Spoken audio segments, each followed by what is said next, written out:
Thank you. We'll be recording this session, as you can see. So FAIRPoints is really an effort to really try to make boil down FAIR into sort of more of the practical elements of what we can do to advance FAIR and our work in open science and in research.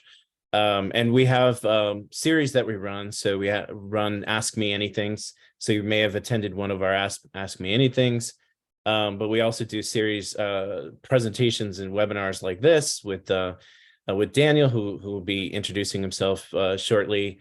Really, we just try to bring about sort of these important topics to the community. And so this is one we thought was pretty important, of how to share your models.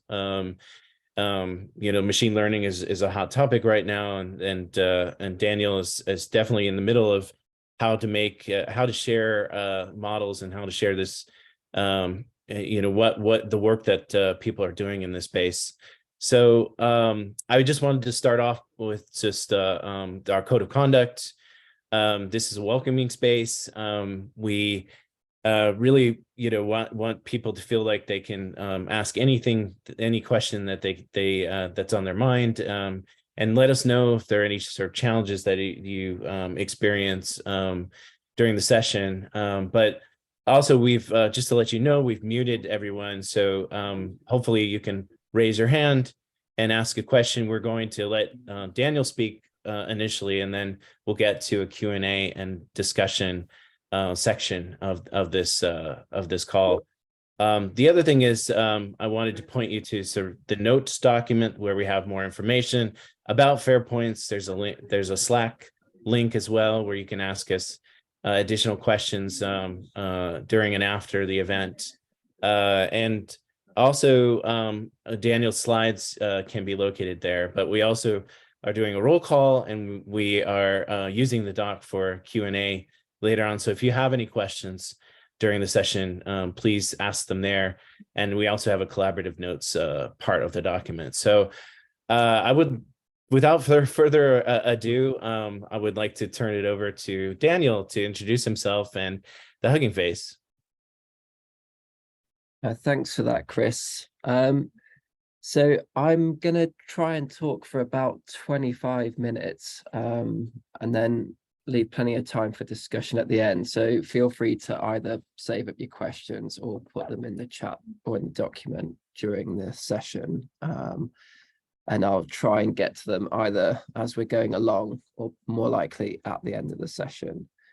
So what I wanted to do in this session was to talk about Hugging Face, which some of you may be familiar with, and its relation to open science, which I guess more of you will be familiar with, but I'm going to introduce both of these topics and how I think they can benefit from each other. So just a little bit of background on myself before I start. So I'm the machine learning librarian at Hugging Face, but my background is more working in libraries, particularly working on open access and open science. So I've had previous roles where I've supported people in doing research data management and sharing their data. And a lot of the work that I'm doing now, I think, is a kind of extension of that work. So I'm particularly interested in how machine learning can help libraries, but also on the flip side, how ideas from library science can help foster a healthier machine learning ecosystem. So what is Hugging Face? So other than this little emoji, which you'll see on our slides, Hugging Face is a company which is focused on democratizing machine learning. And there's various ways in which Hugging Face tries to do that, and I'm going to focus on a few components today, but there's plenty of bits that I won't get to. One of the first areas in which Hugging Face tries to do this is through open source software. So you might have come across some of these libraries before if you've done any machine learning.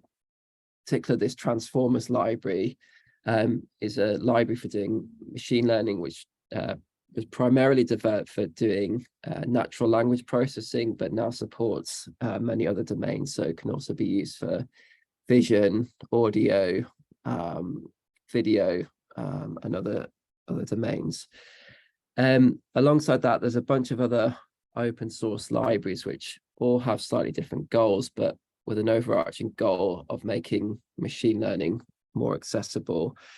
And I would say primarily the goal has been to make machine learning more accessible for people either working in machine learning or software developers who want to use machine learning as part of their kind of toolkit, as it were, but who might not be kind of machine learning engineers themselves. And I think gradually it's expanding beyond that audience to also think about other people working in particular domains who might want to benefit from machine learning. So that's kind of going to be my focus today. Another big aspect of Hugging Face's work is thinking about the ethics of machine learning and how machine learning can have both positive and negative impacts on the world. So there's various ways in which that's done. For a kind of good overview of that, if you search for Hugging Face and ethics, you'll find a bunch of the work that's been done. And there's a regular newsletter that goes out with updates on that area of work happening at Hugging Face. But the area of Hugging Face I'm going to focus on today is the Hugging Face Hub. And I guess the summary of this would be don't reinvent the wheel. So the Hugging Face Hub has been kind of described by lots of people as the GitHub for machine learning artifacts. And what that means in practice is that the hub is an open repository where people can share models, data sets, and demos. So this is a screenshot of the models page from earlier today. So you can see at the moment there's over 200,000 open machine learning models that people can readily use. And these models encompass different tasks. So some of these might make sense to you, some of these might not. And that's definitely something I can get back to a little bit later on if there's interest in that. Alongside the models, there's also over 40,000 open machine learning data sets. And a more recent addition to the Hugging Face Hub is the spaces. So spaces are machine learning applications or demos that allow people to create interfaces for their machine learning models or data sets that people can use more easily. And I'll share an example of one of those a little bit later on. So turning to what is open science, I think most of the people on this call will probably know this topic fairly well already, but I thought I'd just quickly copy and paste a definition from Wikipedia, just as a reminder or as an introduction for people who haven't come across this concept before. But essentially the idea of open science is the idea of making science more open, as the name implies, and doing that by disseminating access more broadly, and making sure that knowledge is shared both effectively within science communities, but also outside of traditional scientific communities who might either want to read that work or build on that work and might have something to actually input into the development of that scientific research. So the question now might be a little bit why the open science movement should be thinking about machine learning. And there's obviously the aspect of machine learning that's taking place within universities, so the actual kind of science of machine learning, which might have an intersection with the open science movement. But I think more broadly, there's also this increased uptake of machine learning as a research tool. So primarily when we see machine learning discussed in the news, it's often about commercial applications of machine learning, but we're increasingly seeing machine learning used across almost every discipline of research in the sciences and the humanities. So this is a slightly random selection of articles, but hopefully that illustrates how much machine learning is impacting both the science and the humanities. And as a result, I think there's a kind of bigger question of how the open science movement handles the increased use of machine learning as a research tool. So if you're kind of familiar with the ideas of reproducible science, you probably would have come across some of these topics before. And this diagram shows a kind of very crude idea of what machine learning is doing, which is taking some data, using that data to train a model, and then iteratively improving that model in this kind of feedback loop. But there's a kind of question or challenge when we're doing this kind of process of how to make this reproducible and understandable to others. There's a whole bunch of different things you might have to consider, like which version of a particular machine learning framework you're using, which Python version you're using, which hardware you're using. And all of that makes this kind of process quite challenging to do effectively. So the kind of traditional way in which a lot of the open science movement has approached this topic is to really focus on these kind of different components of research. So a big one has been data, and then how that is processed using code, and that leads to your results. So the idea being that as well as sharing your results, you share the code that got you there and the data that underpins those findings. So I basically extended this kind of approach and tacked on machine learning models as an additional artifact that open science might want to consider beyond this kind of traditional data, code, and results kind of triangle that has been kind of traditionally cited as the kind of the minimum amount that you want to share when you're trying to make your research more open. So more concretely, I thought it would be useful to talk about how the Hugging Face Hub can help achieve the FAIR principles for these machine learning artifacts. And by machine learning artifacts here, I mean machine learning models and data sets. But there's other components that we can kind of talk about a little bit more in the discussion if we have time for that. So as a brief reminder to anyone on this call who's not familiar with these principles, the FAIR principles were introduced in this paper in 2016. And the initial focus was very much on scientific data. But I think the principles have been extended beyond data to also encompass software.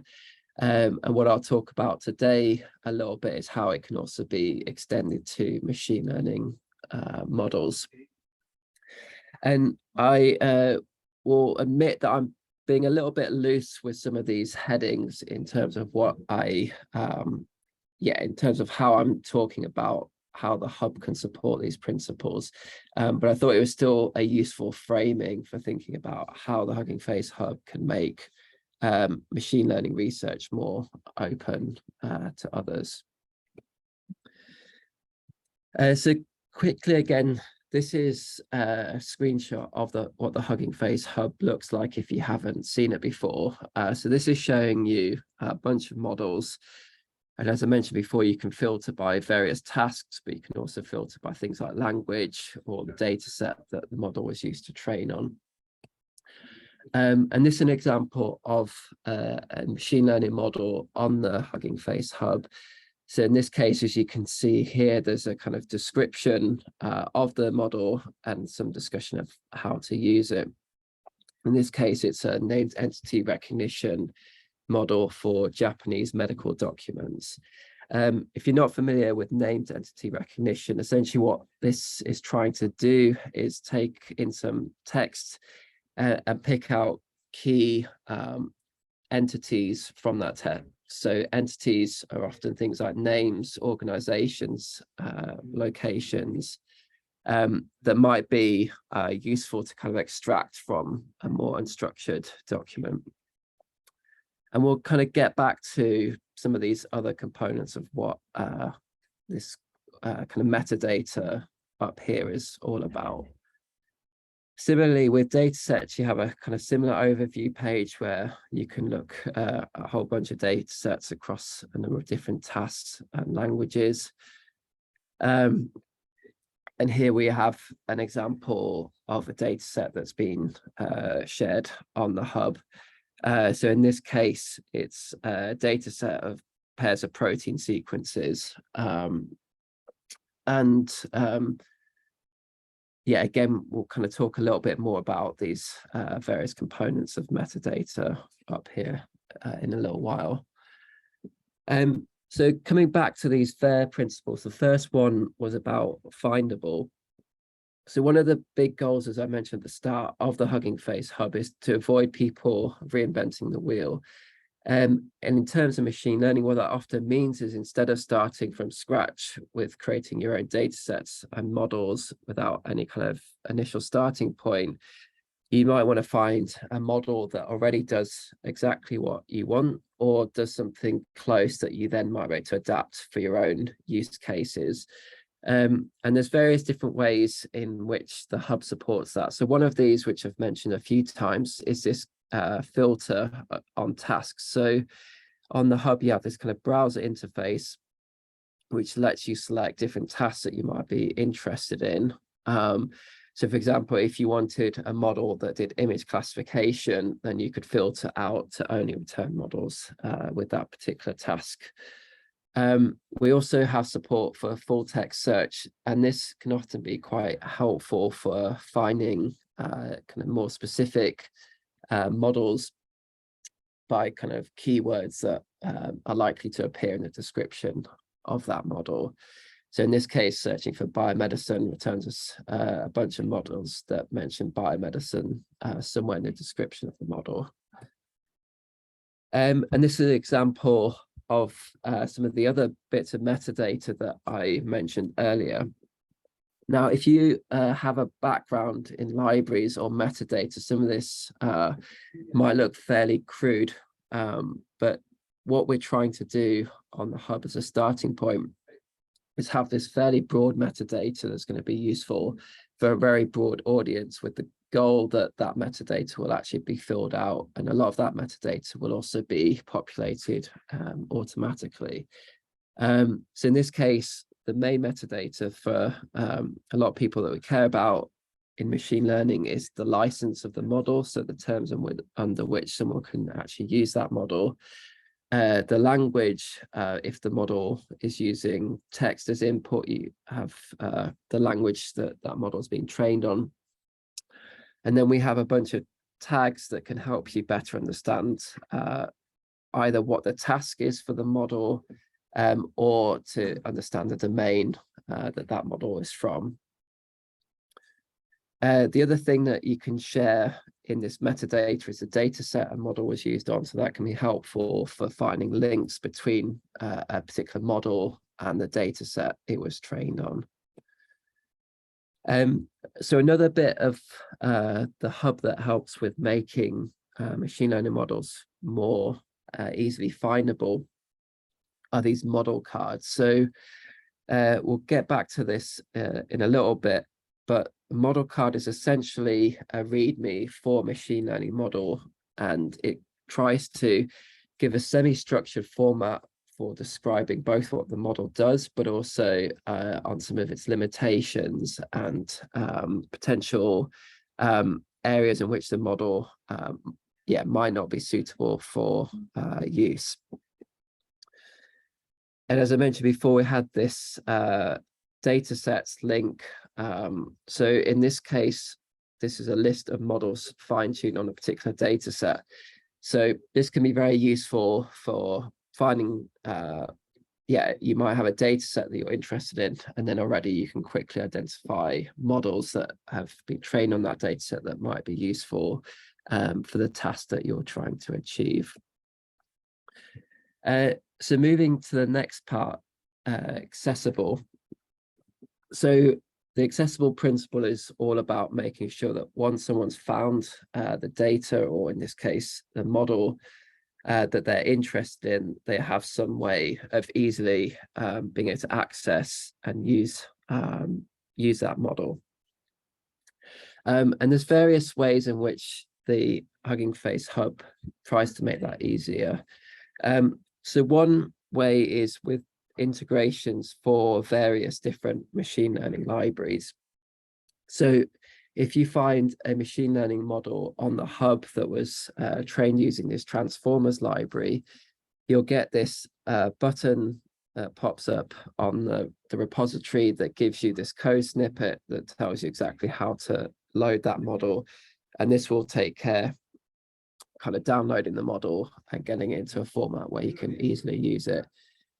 Alongside this, you also have these other deployment options that allow you to deploy the model if you don't want to host it locally. And again, for a lot of machine learning models, that can be quite important to do because it's not always trivial to actually get a model up and running. Another feature that the Hugging Face Hub has had for a little while now is gated repositories. So although quite often we want to share data sets on models openly, there might be circumstances in which you want to restrict access to the model or the data set in some way. And there's this gating feature that allows you to define some kind of terms that people have to agree to before they can access the data set, or you can manually approve people for access to a particular model or data set if that's a preferred approach. So turning to interoperability, so I think this is one of the really nice components of the Hugging Face Hub, is that under the hood, almost everything on the hub is a Git repository. So if you're not familiar with Git, this is a very widely used version control system that's primarily being used for software, but is increasingly being used for other things like documentation and writing papers. And the GitHub website is a kind of interface for hosting Git repositories that you might be familiar with. So like GitHub, the Hugging Face Hub under the hood is using Git for a lot of its functionality, alongside something called Git large file storage, which allows for hosting very large models and data sets in Git repositories. So the reason I mention this is that it means that a lot of the things that you are familiar with from other kind of Git-based systems, you'll be able to do on the Hugging Face Hub. Another really nice feature of the hub is this API and a client library, which allows you to interact with the Hugging Face Hub. So it's quite easy to programmatically interact with both the metadata, but also the models and data sets hosted on the hub, and integrate them with other systems and other workflows if that's something that is important for your particular area of work. And the final part of this FAIR principle is this idea of reusability. So there's various different components in various different ways in which Hugging Face is trying to tackle this reusable part of the picture. So I thought I'd just give a few examples. So one bit of work that's been happening recently around large language models is this idea of quantization. So essentially, without getting too technical, what this means is that these very large models, which were traditionally impossible to run on a local machine, have been made smaller so that it becomes more feasible to run them locally, and kind of lowers the barrier of access in terms of the hardware you need to run these models.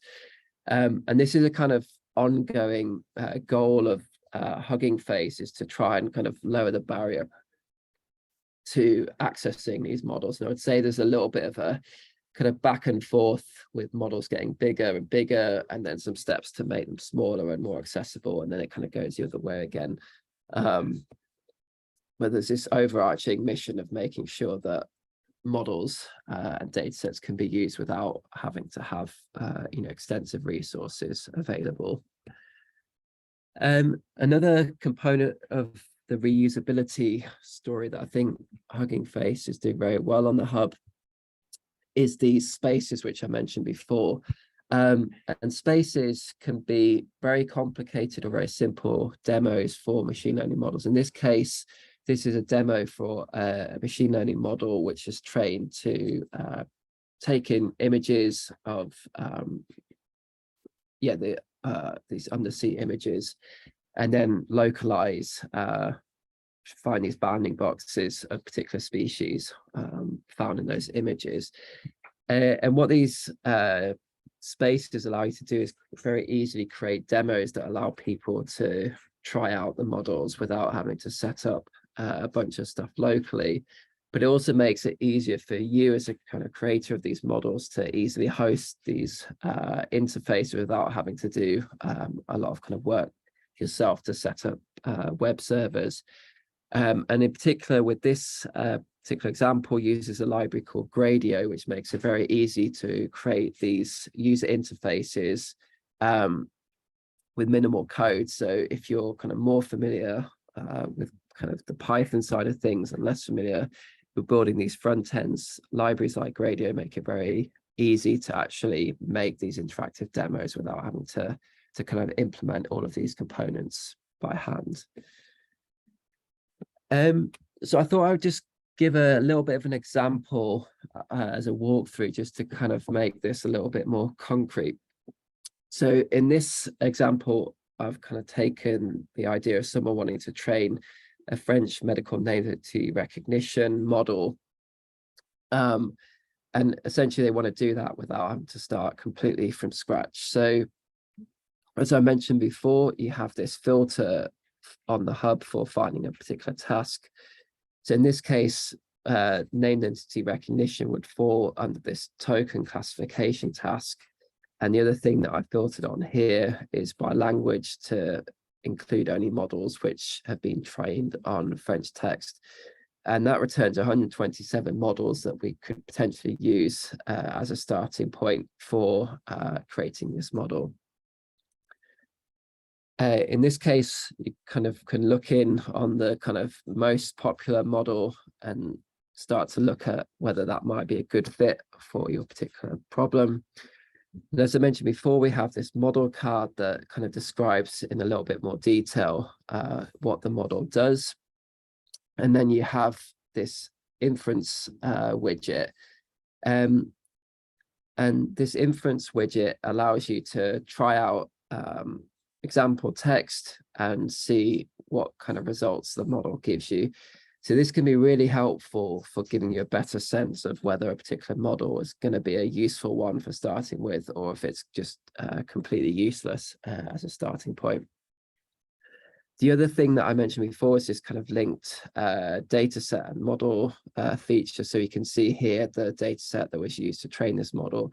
And if we click through to that data set, we'd see all the other models trained on that data set. So this can be a useful way of finding links between models and data sets. Similarly, for the data set side, we can use this full text search and only look at data sets to try and find a suitable data set for training our model. And here we find this data set, which unfortunately doesn't have, oh no, I haven't included that, sorry. So this is the data set here. And this is a model that I trained this morning using something called AutoTrain, which I won't go into massive detail here, but this is another tool that allows you to train models automatically if you have a data set hosted on the hub without having to kind of manually take care of that process yourself.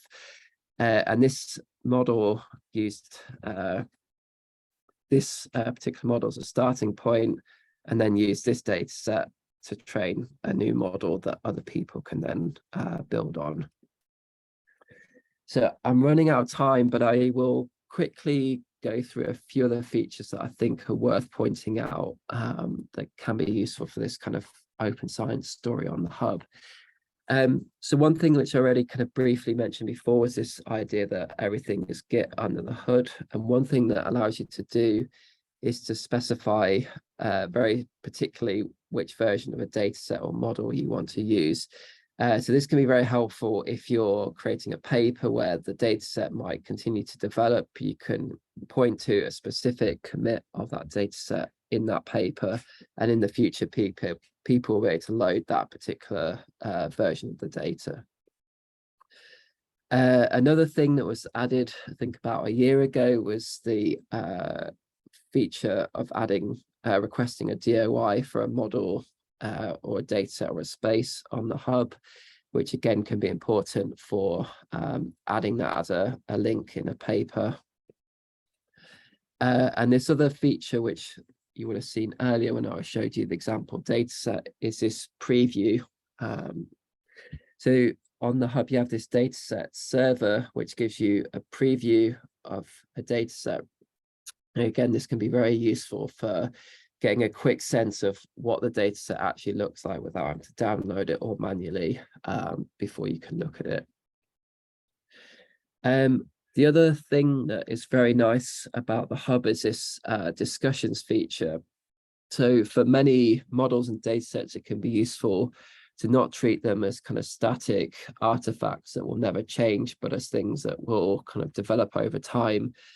And as part of that, it can be very useful for people to be able to ask questions about the data set. So in this particular case, someone has asked why the data set doesn't have any validation,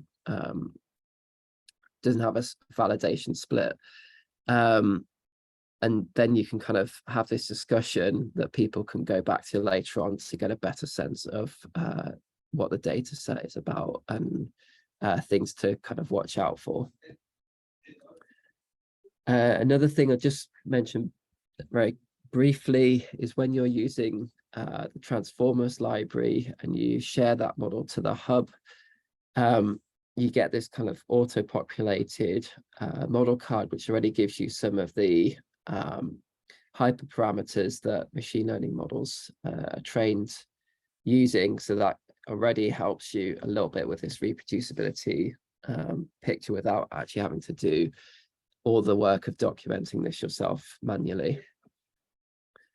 So I'll maybe just skip over this and just mention briefly again this idea of model cards. So we saw one of these earlier as a kind of overview of the model, but this idea of model cards came from this paper, and there's been subsequent kind of variations on this paper. And essentially the idea of these model cards is that they provide this semi-structured format for documenting machine learning models with a particular focus on discussing the kind of strengths and limitations of that model. And that's something that the hub does quite a lot of work to try and push as something that people create when they share their models.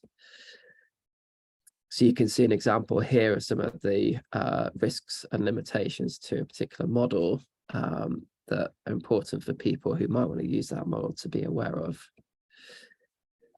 So that's it for the slides. There's a bunch of links here that are hopefully useful for getting started, but otherwise I'm happy to take questions or open up the discussion a little bit. Yeah, thank you, Daniel. We'll take, so hopefully you can raise your hand and ask a question that way, but I'll start with one of the questions that someone asked in the document. So I'll read at least the first one, maybe you can read ahead, but are model dataset space card metadata available in a structured machine actionable format, RDF schema, JSON schema, schema.org, apart from their HTML landing pages, raw markdown bodies? So meaty question there for you. Yes. So I think the answer is sort of. So in terms of like being machine accessible, there is an API. I'm just digging out the link to put in the doc, but there is an API that you can use to interact with the models, data sets, and spaces on the hub, and that includes the metadata in a kind of JSON format. In terms of conforming to a kind of more strict schema at the moment, that's not there. I think it's maybe something that will be added in the future, but I wouldn't want to promise that. I think one of the challenges with this whole space is that machine learning is kind of a very fast moving discipline, and the kind of requirements for documentation and metadata will probably also change along with that. So I think in some ways there's a tendency to not want to lock things down too much, but in terms of accessing things in a machine readable format, that's definitely possible. So I'll put the link beneath the question when I can find it. You can put it in the chat too. We can put it there. Okay, let me So you don't have to there. worry. So you can move on to the next question, which is from Hugh Shanahan. Yeah, I think I have to unmute you. So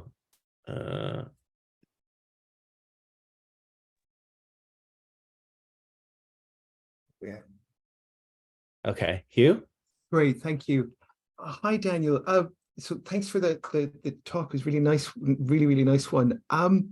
So I wanted to ask is that, in any machine learning step, we've got, the actual machine learning, and then, but then there's the stuff which most machine learning people kind of tend to ignore, which is, or try and pretend doesn't happen, which is all the pre-processing and so on that's going there. So large language models, it's getting rid of stop words and all that jazz.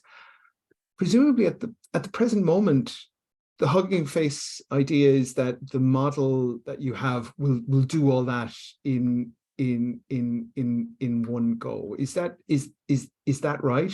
Because it's just to ask in terms of using if you say have a model and you want to try it on a different data set, you may need to tweak that pre-processing step accordingly. And I wanted to see, okay, how hard is it to make that kind of transition? Yeah, so I guess it depends a little bit on what your goal is, but so if you just want to use the model as it is, actually, let me just share my screen again. So if you wanted to use, for example, this model and just use it as it is, which in this case is kind of predicting this masked out token in this sentence. When you kind of load it in the transformers library, it has kind of two parts to it. So there's a tokenizer and a model. And the tokenizer basically does the part you mentioned about doing all this pre-processing of the text and then passes that to the model. And the idea with these repositories is that all the different kind of components that are required for that process to work are kind of bundled in a kind of single repository. So in this case, the tokenizer, the vocabulary, some configuration, and then as well as the kind of model weights.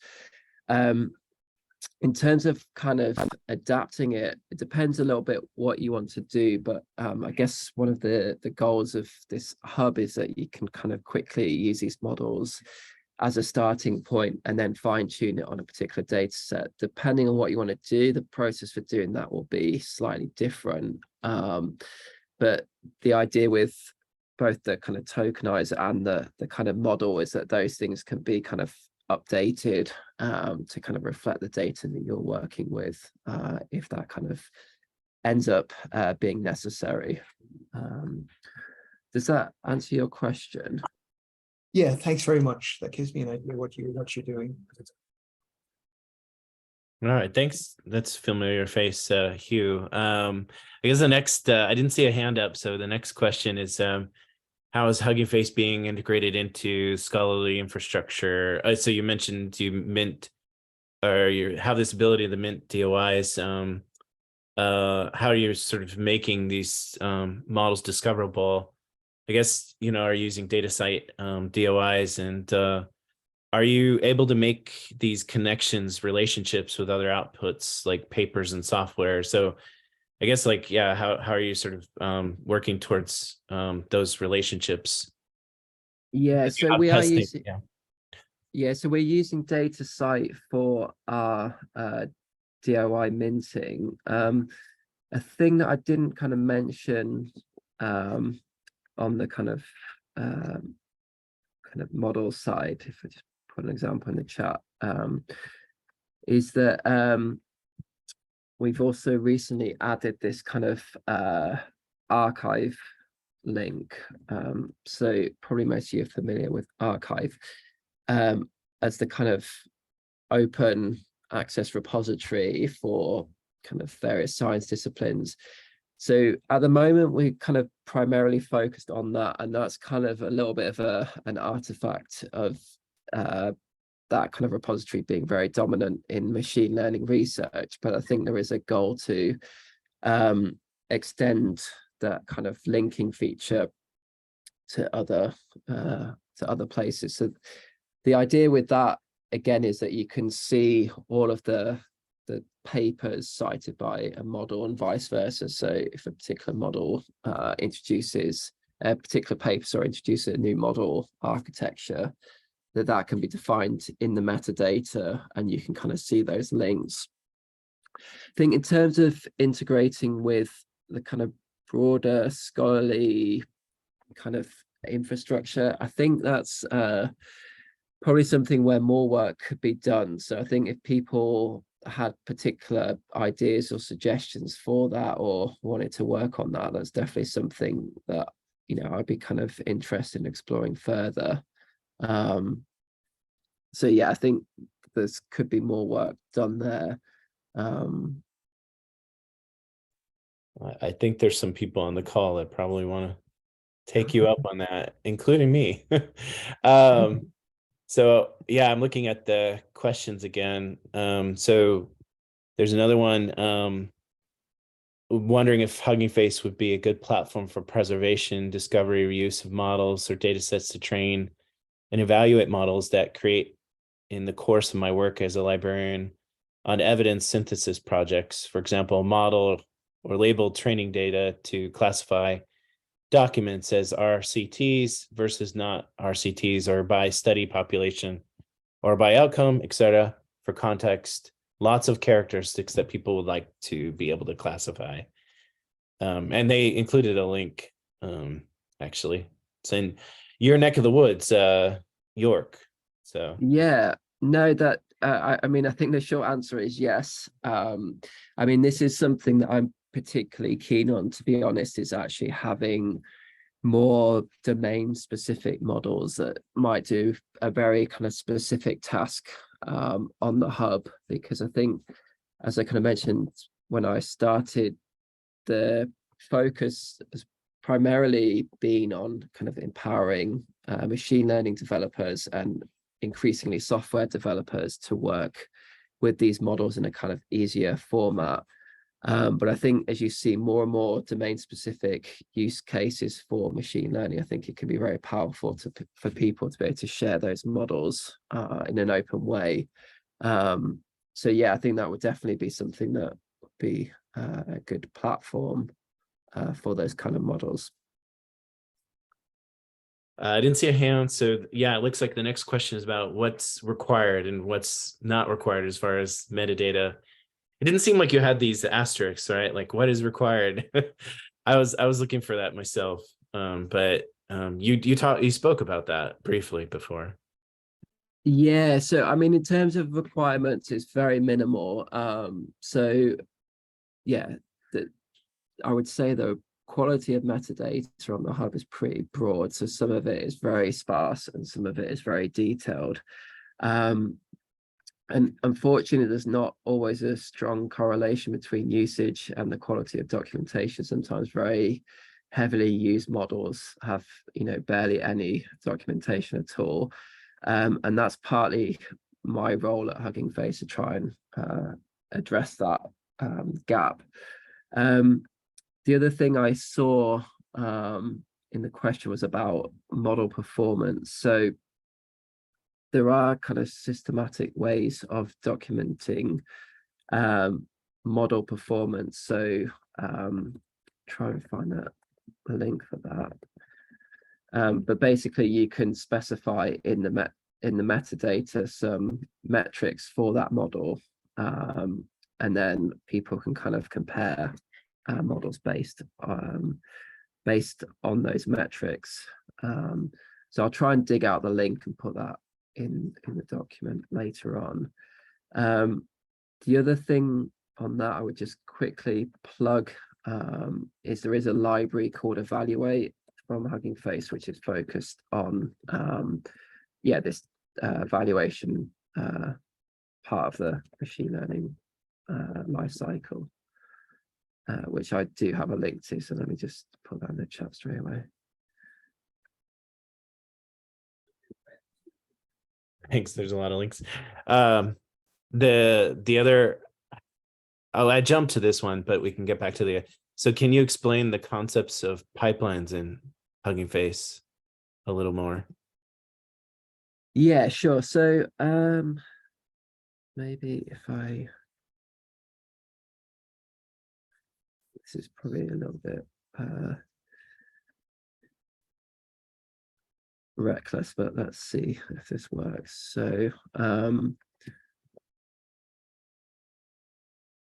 So I guess this is kind of the promise of Transformers library, is to make all of these kind of machine learning models more accessible. So one way in which that's done is these pipelines for inference. And basically the idea is that you can very quickly either load a particular task or a particular model. So in this case, you could load a model for automatic speech recognition. And basically these pipelines are an abstraction that take care a lot of the plumbing underneath that you'd have to do to kind of get these models and all the tokenizers or the other parts of the picture kind of taken care of for you. So you could also do image. So these pipelines are kind of implemented for a bunch of different machine learning tasks. And I guess the idea is that it makes it very easy just to use these models without having to do, a bunch of engineering to get that all set up. So in terms of the hub, if I go back to models on here, if I, for example, wanted to do object detection, you can filter by that task. And then, for example, say you wanted to use this model, you try it out and think, okay, that looks vaguely useful for what I want to do. You kind of get this, these extraction, this model part. So this bit will kind of take care of transforming your images into a format that will work. And this model will then take that kind of transformed image and then spit out some output for you. So again, we can, oh, it needs another library. Okay, well, maybe I'll stop with the live demo. But the idea with these pipelines is essentially to make that part of the process very straightforward. And that was brave, live demoing. So, there's another question that I skipped, unfortunately. So is there any work on providing hosted tools for labeling data, creating data sets? Sort of. So there's, again, on going back to spaces, there's what is known as spaces templates.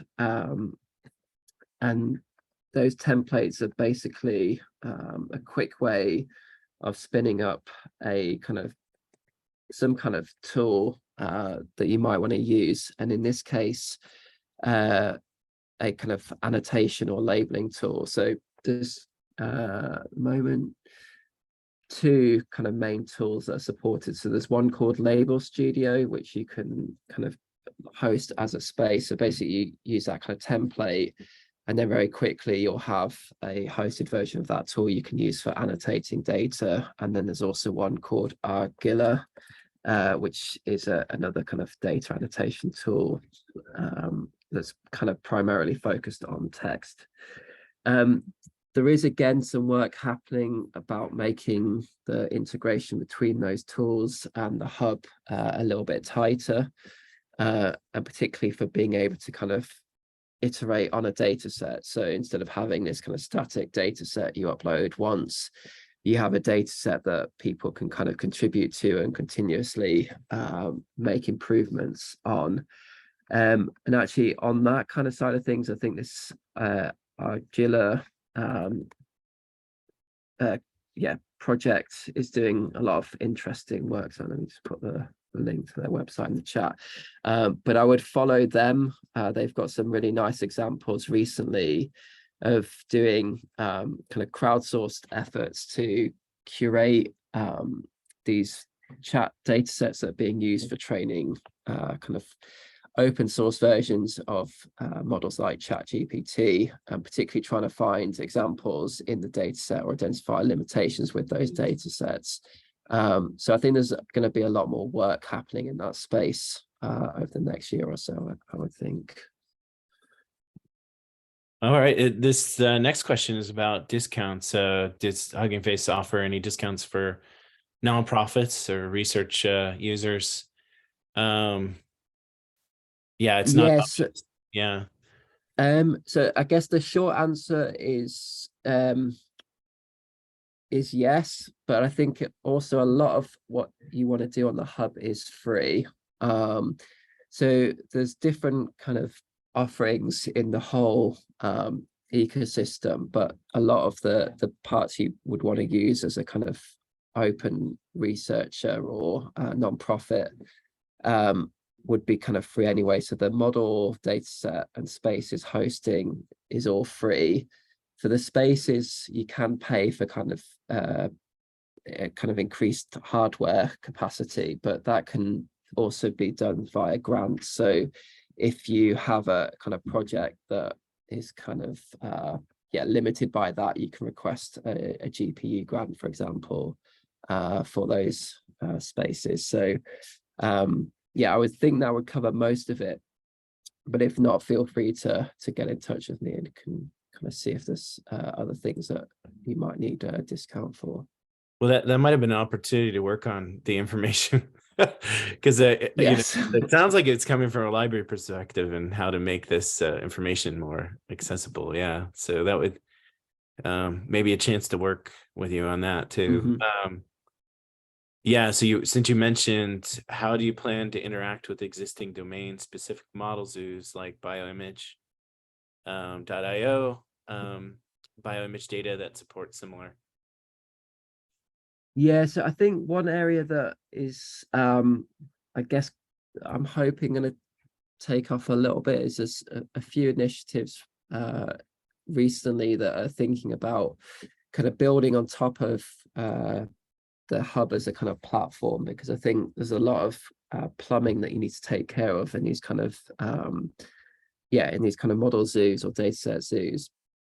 And I think because you have a lot of the features you'd want there already, the goal would be to kind of enable people to create that kind of more curated space on top of the hub. So if a domain has particular requirements, that they could still meet those without having to kind of implement a lot of this other stuff from scratch. So again, if you work on any of those projects and are interested in kind of working more closely or discussing how that could work, I'd be very happy to discuss those potential collaborations. Yeah, and I think we've talked about this too, about sort of setting up space, sort of funder specific too. So you just started talking about that, so that would be another sort of opportunity. Maybe we have one more question here, just real quick. What is Hugging Face's sustainability model in terms of governance? How are you ensuring that present level of openness will be maintained going forward? Yeah, so that's well, I think the second one's a big part. So on the first part, there's various different ways in which Hugging Face makes money. So you probably already saw this page, but this is a bunch of different things that Hugging Face charges for. And a lot of that is aimed at kind of commercial users of the hub who might want to kind of get help in using the open source tools or want help hosting models. So that's kind of the main source of revenue for the company. In terms of governance, I think that's something that is very actively being worked on. So I think a good place to follow that work would be put the link thing I mentioned earlier, this kind of ethics work that's happening. And the other link. So yeah, there's been a lot of internal discussion, but also Hugging Face as an organization is also quite engaged with broader discussions around regulation of machine learning, which I think is going to become, a fairly big topic in the next year, or it already is a big topic. So I think that there's the kind of two components to that question. I guess there's the kind of wider governance of machine learning, and then there's also the governance of the hub itself. And I would say both of those are active areas of work, but I think there's a lot of very good people on the Hugging Face side thinking a lot about that. So just share actually a recent example, which is this community policy, which is trying to kind of balance this desire to support openness with making sure that the hub doesn't support things that we're not keen on supporting. Yeah, I noticed that you're certain people at the organization are actively involved on Twitter or other platforms like Mastodon, but yeah, so we got through all the questions. Congratulations, Daniel. I think well, there's one last question. I think we just have to do, please, Aristana, if you could actually ask your question in the document, and Daniel can maybe get to that later, in the Slack channel. Thanks. Sorry about that last minute, but I wanted to remind people about this registration for our upcoming event. So we put it in the chat. Thank you, Sarah. And then also, if you wanted to work with us as well, just please feel free to reach out to us. And if you have similar topics that you would like to present through FAIRPoints, and let us know. Join, think about joining the team. But I wanted to thank Daniel. Really, thanks, Daniel. I know I've been asking you to do this for a long time now, and we finally did it. But it's really a pleasure. Really, it's great that we have a machine learning librarian, and I think it's just an amazing resource, and you might be getting a lot of questions. So yeah, no, I'm happy to have them, and thanks for having me. Yeah, thanks a lot, and thank you everyone for attending. And take care for the rest of the day. So thanks. Yeah, and I don't know if you're leaving, Daniel, but thanks. Oh, I can